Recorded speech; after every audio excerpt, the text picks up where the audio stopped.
the beautiful personality of Godhead addressed Lord Brahma and said, "O Brahma, impregnated with the Vedas, I am very much pleased with your long accumulated penance, with the desire for creation.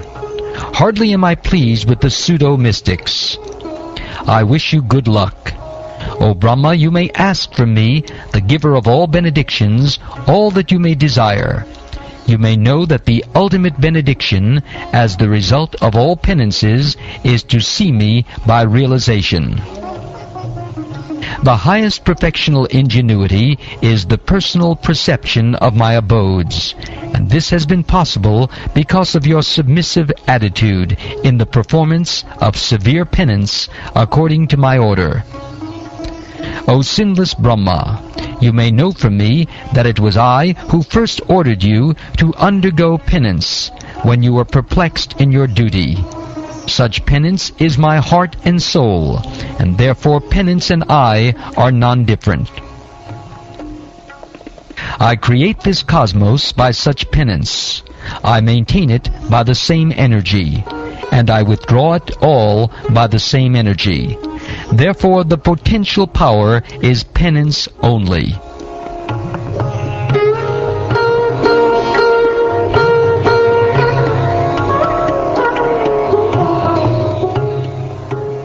Lord Brahma said,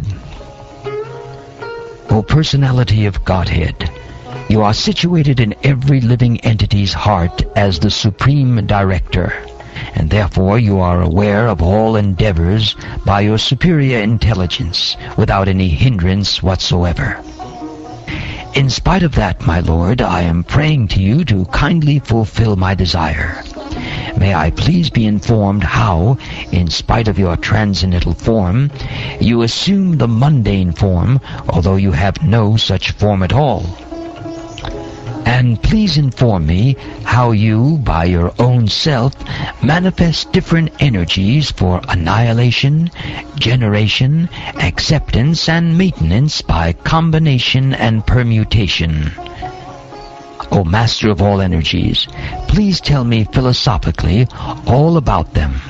You play like a spider that covers itself by its own energy, and your determination is infallible. Please tell me so that I may be taught in the matter by the instruction of the personality of Godhead, and may thus act instrumentally to generate living entities without being conditioned by such activities. O my Lord, the unborn, you have shaken hands with me just as a friend does with a friend, as if equal in position.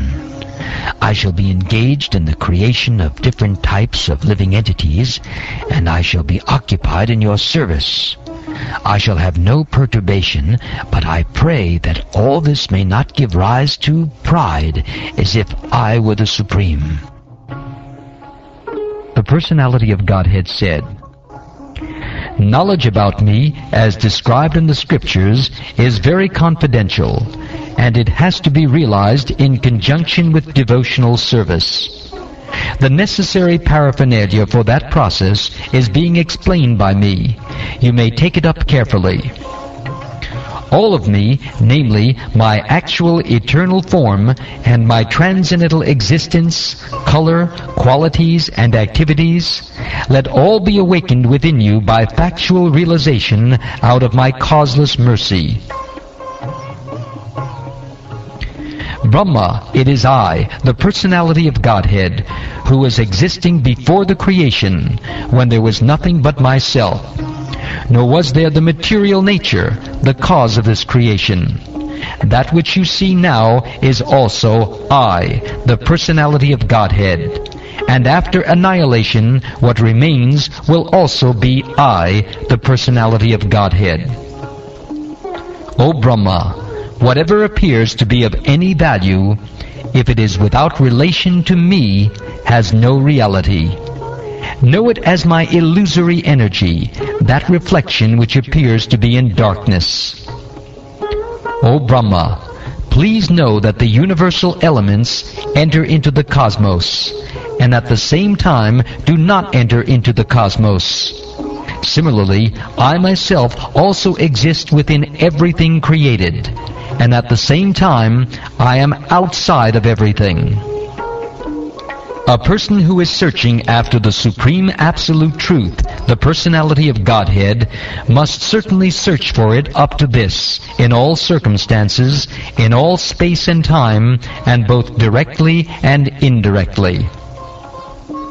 O Brahma, just follow this conclusion by fixed concentration of mind, and no pride will disturb you, neither in the partial nor in the final devastation.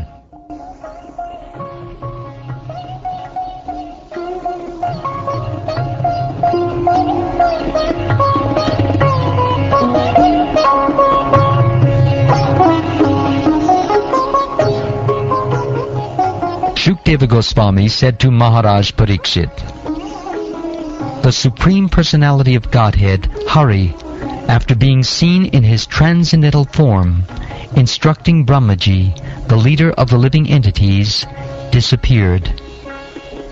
On the disappearance of the Supreme Personality of Godhead, Hari, who is the object of transcendental enjoyment for the senses of devotees, Brahma, with folded hands, began to recreate the universe, full with living entities, as it was previously. Thus, once upon a time, the forefather of living entities and the father of religiousness, Lord Brahma, situated himself in acts of regulative principles, desiring self-interest for the welfare of all living entities. Narad, the most dear of the inheritor sons of Brahma, always ready to serve his father, strictly follows the instructions of his father by his mannerly behavior, meekness, and sense control. Narad very much pleased his father and desired to know all about the energies of Vishnu, the master of all energies, for Narad was the greatest of all sages and greatest of all devotees, O king. The great sage Narad also inquired in detail from his father, Brahma, the great-grandfather of all the universe, after seeing him well satisfied. Thereupon, the supplementary Vedic literature, Shrimad Bhagavatham, which was described by the personality of Godhead and which contains 10 characteristics, was told with satisfaction by the father, Brahma, to his son Narad. In succession, O king, the great sage Narad instructed Shrimad Bhagavatam unto the unlimitedly powerful Vyasadeva, who meditated in devotional service upon the Supreme Personality of Godhead, the Absolute Truth, on the bank of the river Saraswati.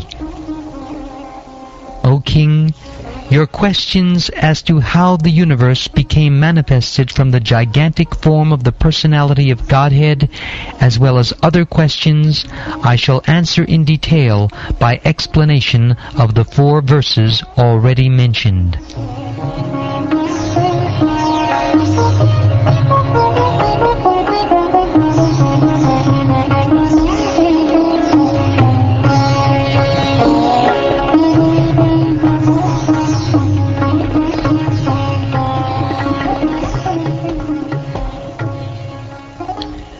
Thus ends the 9th chapter of the 2nd canto of the Shrimad Bhagavatam, entitled Answers by Citing the Lord's Version.